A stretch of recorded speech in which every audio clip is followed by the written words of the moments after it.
Welcome to Secret Story, Case. You must know that I love you more than anything. None of what has happened should have happened, and it was not planned or done to hurt you. You are the love of my life, and I can't lose you. I will love you forever regardless of what happens after today. It all started very innocently. I have been going out on Fridays with my girlfriends for a while now, as you know. We would typically go out and have dinner, go to a club to have a few drinks, then dance a little. It was all playful fun, and I was home early each time, as you may remember. There were 6 of us at the beginning, but over the past several months, a couple of the girls had started dating seriously. So they dropped out. Joan, the one other married girl, got pregnant and didn't drink anymore, so she started only coming for dinner and then going home, then she finally stopped altogether. Leslie stopped coming a few weeks ago. She and Sandy had a falling out and didn't agree on things anymore, so she stopped coming out with us. That left just Sandy and me. So, 5 weeks ago, we decided not to go out for a while. You may remember asking me why we had stopped, and I told you the group just went their separate ways. It wasn't the same with just the 2 of us, not a lot of fun. Then 2 weeks ago at lunch, I mentioned to Sandy that you were going on one of your long 2-week business trips again. I said how lonely I get when you are gone. So, on that next Wednesday, I had lunch with a few other girls, and Sandy came up to me afterward as I walked back into the office. We chatted for a few minutes, and she asked, "So Case is out of town, right? Are you bored and lonely? Do you want to go out tonight? We could have some dinner and drinks. It would just be the 2 of us, and we could make an early night of it. What do you say?" I was lonely, and the thought of being home alone for 9 more days wasn't very appealing. Going out sounded like fun, so Sandy and I went to dinner at Olive Garden. We talked, drank, and ate. After a couple of carafes of Chianti, I felt good and did not want to go home to an empty house just yet. I texted you, "I'm out to dinner with Sandy and might go dancing. Love you." I didn't hear back from you for over an hour, so in the meantime, we left the restaurant, and Sandy drove us to DeLeo's, a dance club we like. Usually, there are 5 or 6 of us, so we are a large group and can ward off the men that flock to us. We mostly danced with each other, and rarely did a few single girls dance with some guys. None of the married ladies danced with the other guys. That night it was just Sandy and me, so it was like we had targets on our backs, and the men were all over us, buying us drinks and hovering all around. We were both uncomfortable, so Sandy called a friend, James, to come rescue us. Posing as her husband. When James arrived, he had another man with him, Ted. I didn't know either of them or had no idea Ted was coming with James. I was a little pissed off at Sandy. I thought she was trying to set me up, since she hadn't told me he was coming. I would have left and gone home right away if I had known. I dragged Sandy to the ladies' room and told her off. "What the Sandy? I'm married. Who is this guy? Why did you invite him? I am married, and this is not right. I'm going home." "No, no, it is all innocent. Just play along, and we could dance a little, then you could call an Uber and go home when you are ready." That is how it all started. It was an innocent enough situation at first. But it changed a little later. And things got more complicated. Ally stopped, blotted her eyes, gulped water, and took a deep breath. She looked at me, trying to measure my response, but I gave her a dead-faced look. So, the ploy worked. All the other guys stayed away for the most part. We all danced with each other and had innocent fun. The drinks were flowing, and there was no real flirting. Nothing inappropriate was happening. No one paired off, we were all having a fun time, or at least that is what I thought was happening. Then later, I was getting tired and thought of calling an Uber. I noticed that Sandy and James had disappeared for about a half hour, leaving Ted and me alone. We talked, drank, and danced a lot of dances. Ted was a good dancer. The booze started to affect me. I was getting very horny as we were dancing closer together. You know how I get when I drink. I missed you so much and knew I was going home to an empty bed. I went to the restroom and texted, "I am having fun with Sandy and her friends. I really miss you, call me," but I heard nothing back. I needed to hear from you to reinforce my willpower, which was slowly breaking down. The booze and my hormones were working overtime. I didn't hear from you by the time I needed to return to the table, so I tried to tell myself to be strong and go home. As I returned to the table, Ted stood, "Are you okay? You were gone a long time." I looked at him. "Ted, I have had fun, but I need to go home now." Ted pulled me to him, dragging me on the dance floor, not letting me leave. Ted was a good-looking guy, about 10 years younger than me. He is a successful banker and financial advisor. I was flattered that he liked dancing with me. As we danced, I realized that I felt comfortable in his arms for the first time, and I had never considered it. It was just comfortable dancing. He was a perfect gentleman, and he just held me, and we danced to several slow songs. Just then, Sandy came back. She pulled me aside, "James and I are leaving. Here are the keys to my car, you drive it back to my house and get your car, okay? I'll see you tomorrow." I tried to protest, "Sandy, you can't leave me here with Ted alone. It's not right. I'm married and was okay with it while you were here, but this isn't right. I must leave now too." I took out my phone to call an Uber. "Look, Ted is a nice guy. All he wants is to dance with you. Has he done anything inappropriate?" "No, so just have some fun and leave when you want." I reasoned that she was right, so she left me with Ted and went off to James. I returned to the table, and there were fresh drinks for Ted and me. He grabbed me, and we danced again. After a few fast dances, a slow song set started, and I was getting more tired. As we danced for the first time, I rested my head against his chest. Not flirting. I never thought he would take it, but he did. It became clear after that dance that Ted thought otherwise. At first, he just held me there, and I reached back and moved his hands, looking up at him and shaking my head. That was the first outward flirtation on his part. It felt good, but I knew it was wrong, so I knew I needed to leave after that dance. "Ted, you know I am married and need to go home now. It is almost 11 p.m. I have had fun, but it's time for me to go." He apologized for his hands, begged me to stay. He promised to be a gentleman the rest of the night. I declined, gathered my bag, and headed to the door. Ted followed me to Stacy's car, wanting to keep me there. But I got in and locked the door. I rolled down the window and said goodbye. Ted pushed a business card in my hand. He told me, if I ever want to dance again, I should call him. I thanked him for a beautiful time, but I knew I had to leave, so I drove off to Sandy's, dropped her car, got mine, and came home. When I got home, I was so horny, and you weren't there. I crawled into bed and called you. You were in Arizona, so it was business after dinner, so I hoped to get you, but you didn't answer again. Boy, I really needed to hear your voice, but I knew you were out at dinner with a client. I hoped you would see that. I had called a couple of times and take the time to call me back. I really did need to talk to you. I stopped trying to assess the effect what she was saying had on me. I didn't change my expression. As innocent as it started, it hurt me to hear that another man turned her on like Ted did. I was so emotionally exhausted I must have fallen asleep before I saw your text. I saw it when I woke up in the morning. Case text, "Baby, I am glad you had fun. I miss you so much and can't wait to get home. I know it's a long time, but we have done this before, hang in there. It will pay off a lot for us, I promise.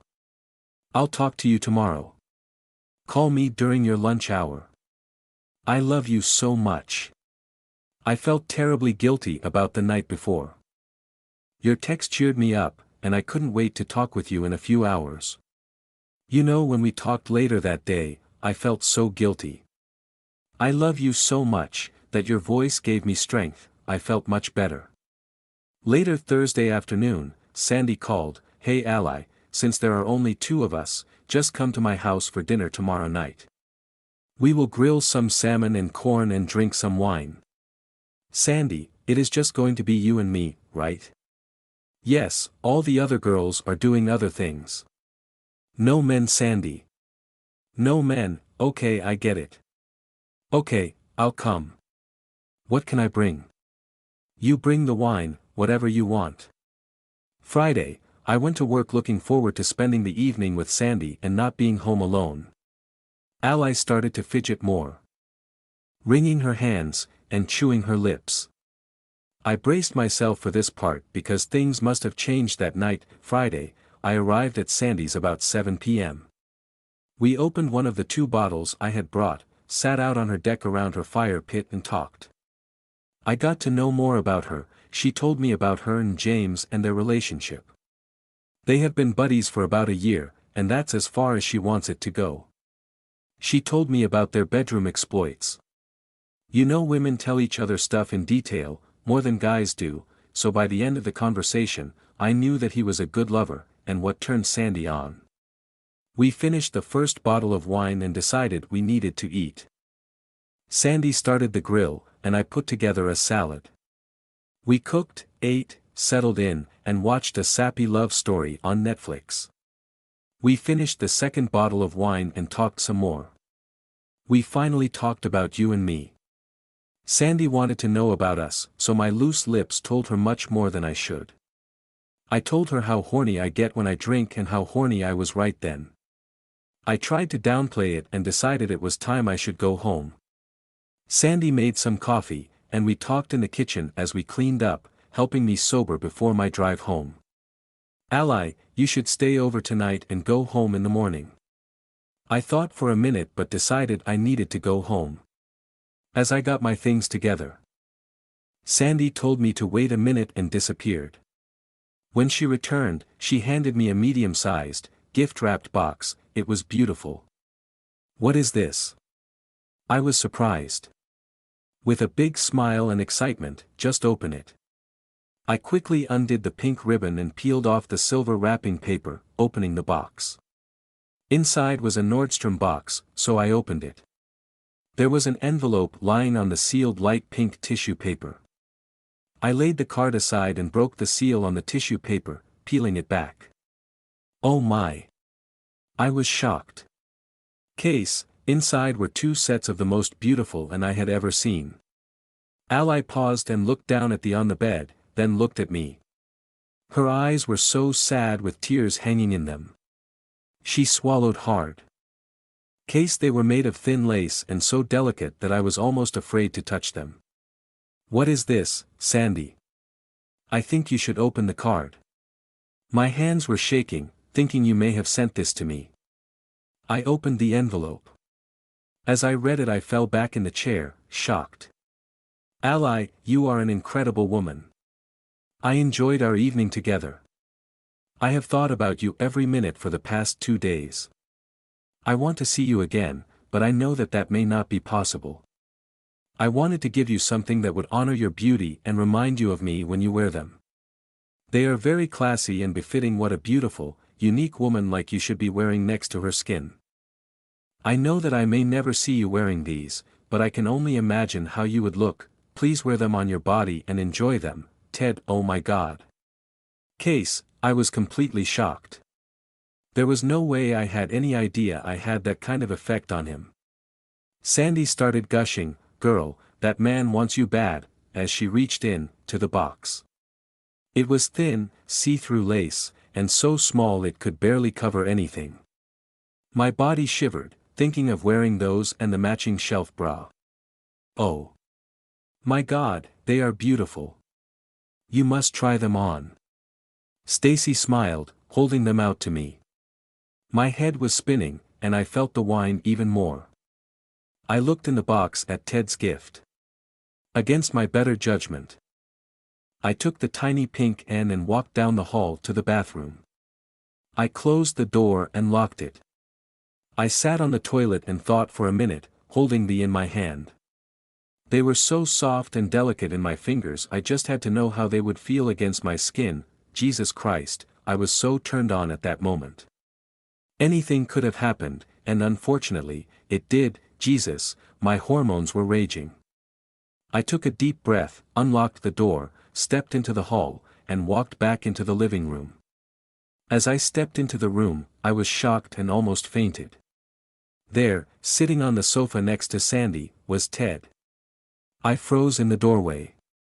I honestly could not move forward or backward.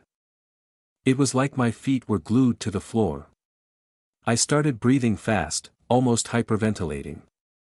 I looked at Sandy as my anger rose. She had a big smile on her face.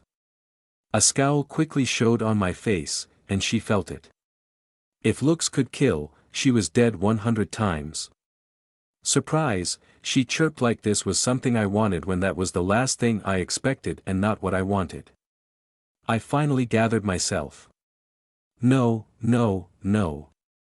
I screamed, Ted, leave now. I turned and ran back to the bathroom.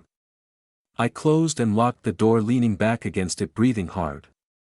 I sat on the toilet top and tried to think. I was in a fog for a few minutes, and none of my reasoning made any sense. But I knew I should dress in my clothes, give the gift back to Ted, and leave right then.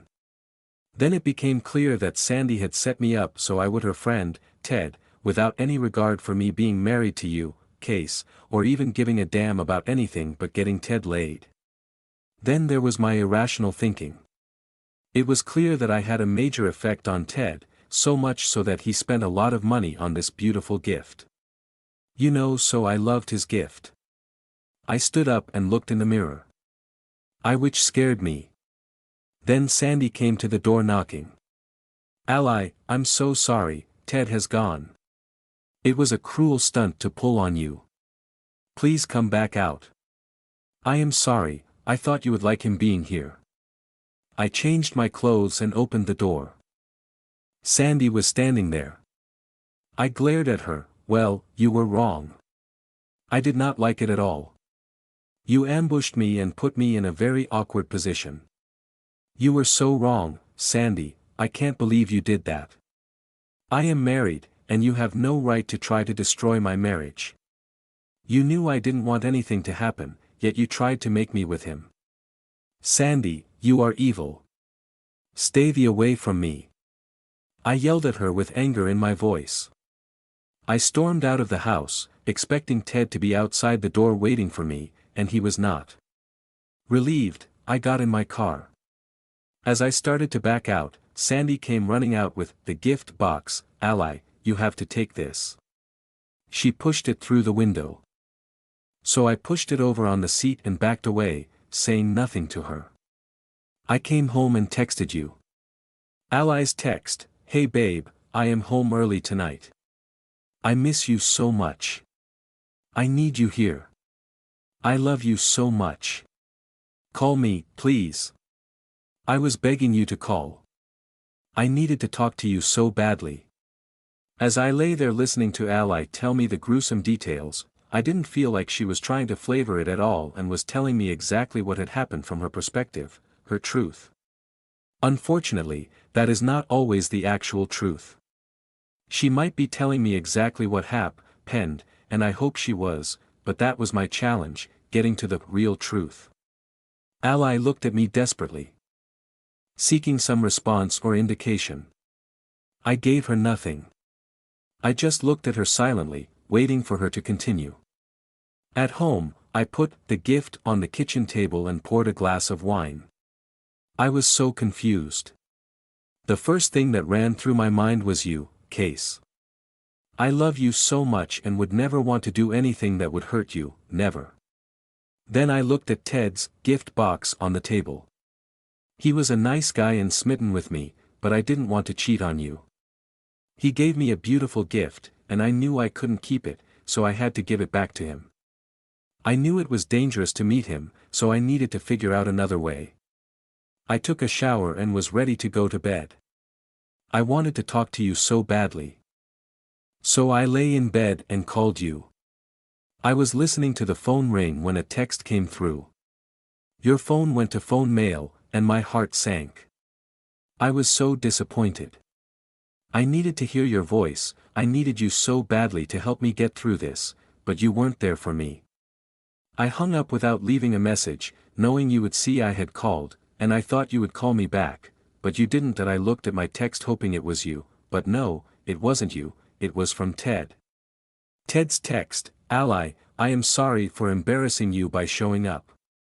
Sandy texted me and told me to come over, and you would be excited to see me. Once I saw you, I realized that was not the case. I could tell by your face that it was all wrong when you saw me. I am so sorry. Please forgive me. I would never do anything to embarrass you or hurt you. I read his text several times and wondered if I should answer him or not. I decided to send him one text and end this whole mess. Ally's text: Ted, I want to thank you for your beautiful gift. Second, I must return it.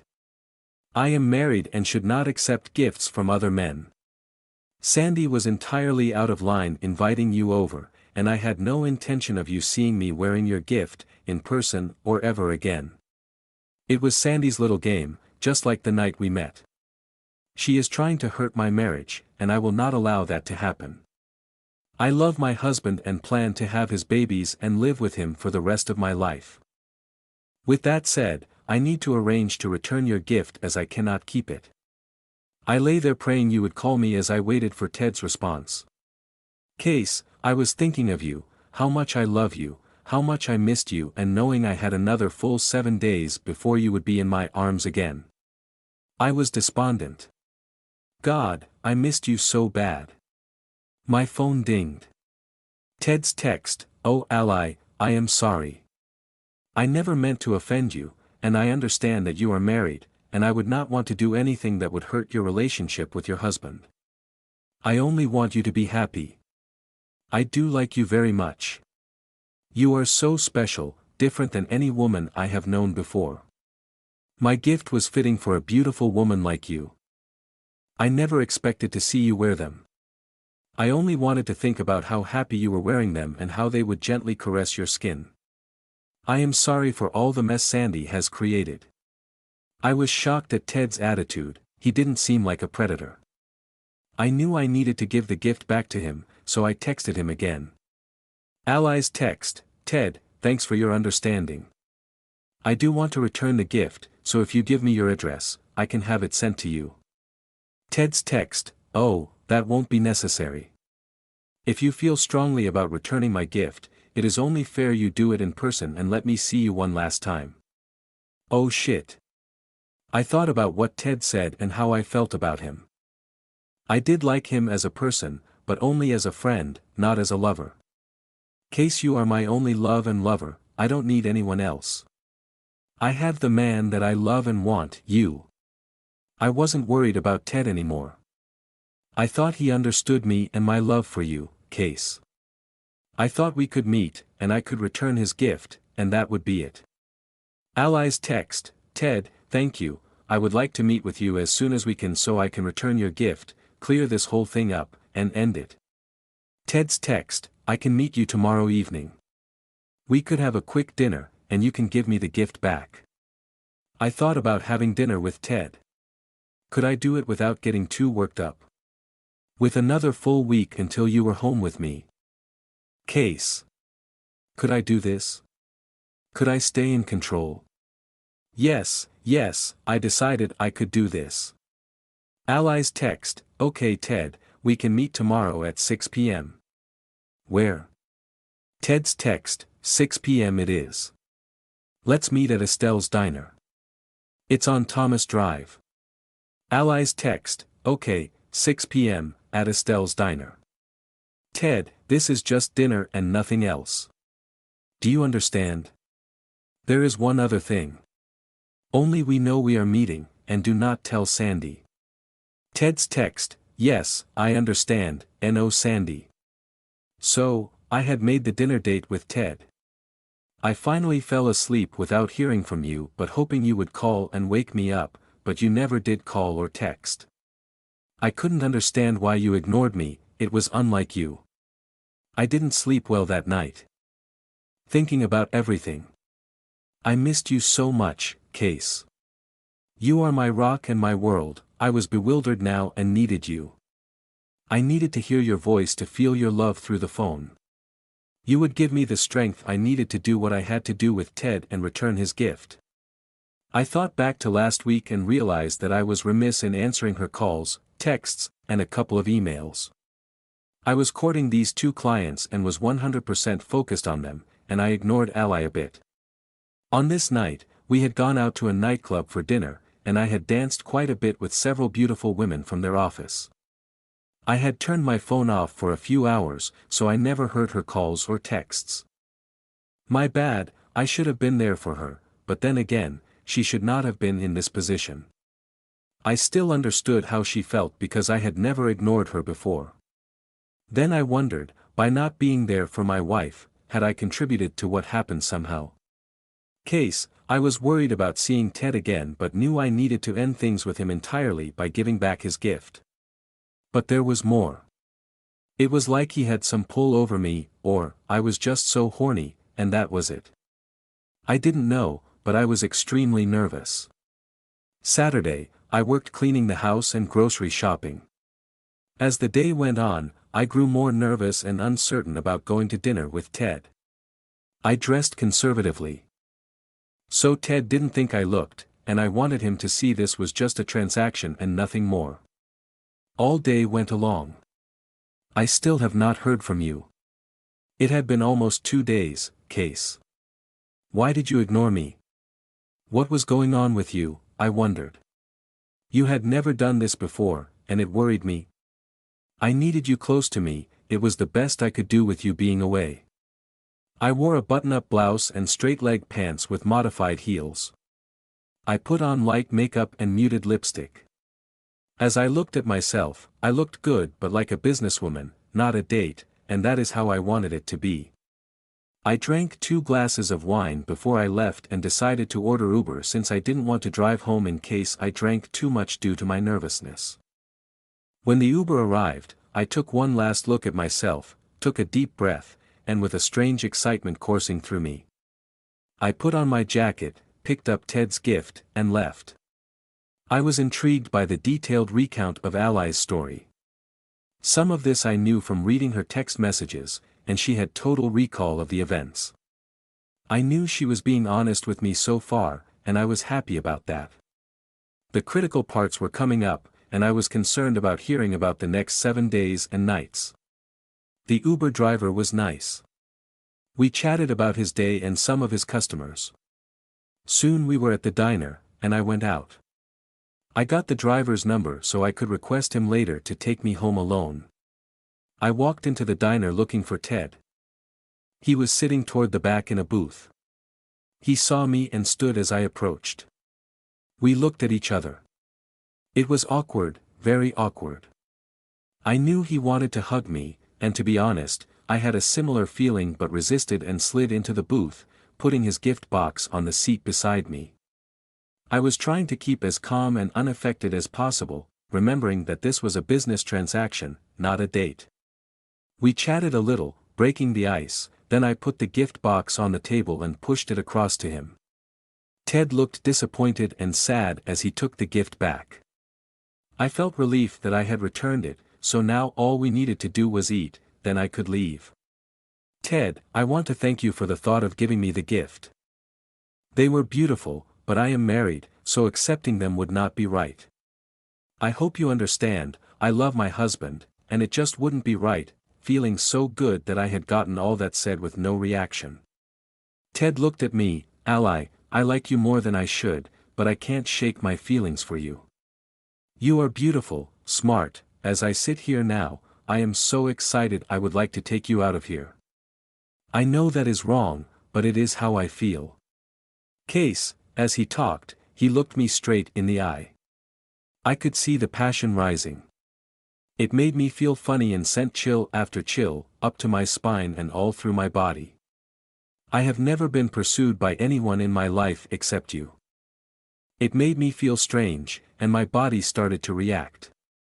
Ted's hand touched my hand, sending an electric jolt through me. At that moment, I knew I was in real trouble here, and I quickly excused myself and went to the restroom. I slumped into a stall, sitting down, breathing very hard. I was starting to panic and needed badly to talk to you. I pulled out my phone and looked for a message or text from you. I couldn't understand why you had not texted or called me. I tried to call you again, but it went to voicemail again like the last 5 calls I had made. Damn it, Case, where were you? I desperately text you. Once again, there was no response. I sat there trying to strengthen my resolve. And I told myself I had to be strong and get away from Ted as quickly as possible. I walked back to the table, and Ted stood. He looked at me, gripped my shoulders, boldly pulled me to him, and kissed me hard. Case that was it. I just melted. 100% of my resistance completely faded away. Ted drew me into his kiss, and I kissed him back as passionately as he had kissed me. Ted stepped back, pulled a $20 bill out, dropped it on the table, picked up the gift box, and led me, like a child, out of the diner. I was in a fog, overcome with his eagerness and my body's reaction to him. When we got to his car, he pulled me to him. I was suddenly on fire. You know how I get sometimes. At that moment, I knew I was completely lost. I wanted him, needed him. No, I needed you, but you did not call me for 2 days and were away for 7 more. I looked at Ted and almost said, "Take me somewhere." But I didn't. Damn it, Case, where are you? Why didn't you call me? I could have made it through if we could have talked, God damn you. My heart was pounding in my chest. I was confused by my physical reaction, and I was also confused by my emotional response. I was upset, jealous, and hurt, but I was not angry with Ally or Ted. I didn't understand any of my feelings. I should be ready to throw her out of my life forever, but that was not what I felt. All I knew was that I was horny as hell. Ally was looking at me, seeking some response, but I was not ready to give her anything. Ted and I drove off, and a few minutes later, we pulled into Ted's driveway for the first time. He lived in a nice house in a nice neighborhood. My heart was pounding as we sat looking at each other. This moment was the most critical decision of my life, Case. I realized my body was on fire. I wanted Ted. I also knew that if I walked through his door, all bets were off, and that night, which would destroy our life together, my mind was spinning, telling me I needed to call Juan, my Uber driver, and go home right now. But my body was telling me differently. I wanted you, needed you, Case, not Ted, but you weren't here, and Ted was. I was sitting 3 feet from a man who wanted to give me just what I needed. There was a major battle going on inside me, and tragically, the naughty side was winning. Damn it, Case, where are you? Why haven't you called me? I am desperate here, where are you? I needed you now. Why wouldn't you call me or text me? God, I needed you to help me. Once again, I thought about last week. I had been busy, but I was out drinking with my customers a few nights, and when I saw Ally's calls and texts, I didn't respond, telling myself that I would call her later. But by the time I got back in, it was too late. Or I didn't call, for no real reason. I wondered if I had responded, all this mess would not have happened, but then again, I have never even considered cheating on her, and I have chances every day that I am on the road. I don't know if my call or text could have stopped it, but maybe I could have. Ally says that just talking to me would have reinforced her will, and it would have. My being unresponsive and taking her for granted as I enjoyed my nights with my customers contributed to what happened, that I wondered if I was partly at fault for this mess. Case, I desperately tried to hold on and not get out of the car. I took out my phone and looked at Juan, the Uber driver's number. I was about to press call when my door opened. And Ted reached in, taking my hand. I looked up at him. My God, I instantly lost the battle. Case, I was completely lost. I knew as much as I love you that if I let myself succumb to Ted, I was destroying our marriage. That terrified me. I knew that whatever happened would never stop my love for you, but I didn't know about you. Ted pulled my hand, and like a Stepford wife, I stepped out of the car and looked into his eyes. He dropped the gift box on the ground and pulled me into his arms, kissing me softly. He looked in my eyes and asked, "Ally, are you okay with this, or do you want me to take you home?" Wow, there was my out. He would take me home, and it would be over. I was so confused and didn't know how to answer him. My long pause was the answer Ted needed. My thoughts snapped back to you, Case, and I stepped back from Ted, dropping my eyes from his, and weakly said, "Ted, I don't think I can do this." Case, I cannot ever remember being that before. It was like a huge magnet was in front of me and Ted was my only solution. Suddenly, all my resistance melted away, and I looked at him again. His eyes were on fire.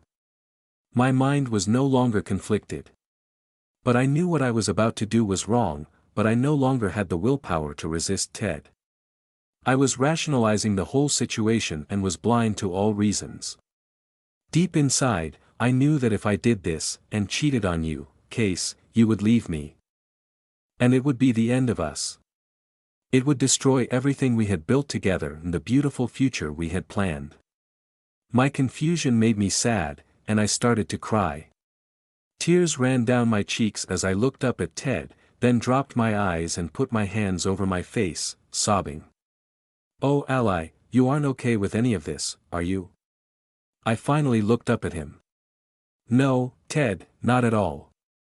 Part of me wants this so badly, but I know if we do this and I cheat on my husband, I will never be able to lie to him about it, and when I tell him, he will leave me. I will have destroyed my marriage, and I can't do that." Ted pulled me to him, trying to comfort me. I tensed up in the last stand against my. I didn't know how I would survive the next 7 days. Ted held me as tears rolled down my cheeks. He pushed me away and looked down at me. "I do not want to destroy your marriage, Ally, for one night of pleasure, and that would not be right for either of us. I should take you home." I felt instant relief as the decision was made for me. After all, it was what I wanted. I sat back in the car, and Ted drove me silently to our house. As we turned into the driveway, I felt better, safe on my turf. Ted stopped the car and came around to my door. He opened it, and I stepped out and looked up at him. We both realized that this was the last time we would see each other. I was home safely. And life would go on like normal. Then we looked at each other, not saying anything for a long time. My body was quivering, I was unable to move. Then suddenly, a strange sensation of loss spread through me. I liked Ted, not loved him, or even really felt anything for him, but I liked him. He had handled this like a gentleman, and badly that Ted was leaving me after he had been so sweet to me. I reached into the car and picked up the gift box. I took Ted's hand and started toward the front door. "Ally, what are you doing?" as he followed me up the walk. Without a word, I opened the door, pulled him inside, and led him to the couch. "Sit there, don't move." I walked out of the room with the gift box. I went into the bedroom. I dug in my drawer for some sheer, white, thigh-high stockings and rolled them on. I added my 4-inch heels and stood looking at myself in the mirror. What I saw was the Ally Ted wanted, and the Ally Ted was about to get it. At that moment, for some crazy reason, I instantly dismissed all my thoughts and decided the only right thing was to Ted for the night. Looking back, Case. At that moment, standing in the driveway, I lost my mind. I had fought all night to come home and end the whole Ted thing. Then as we stood there in our driveway, I completely surrendered. "Oh God, Case, I am so sorry if I have destroyed us. I hope not, but that is your decision to make." I thought about all I was hearing and could see how the perfect story had twisted up. I was not communicating with Ally, when Ted was. I know how Ally gets. She can be insatiable when she gets like that. I helped push her to the edge by not responding to her desperate calls for my attention until it was too late. what had happened was in large part my fault, but still, it was Ally's decision to cheat.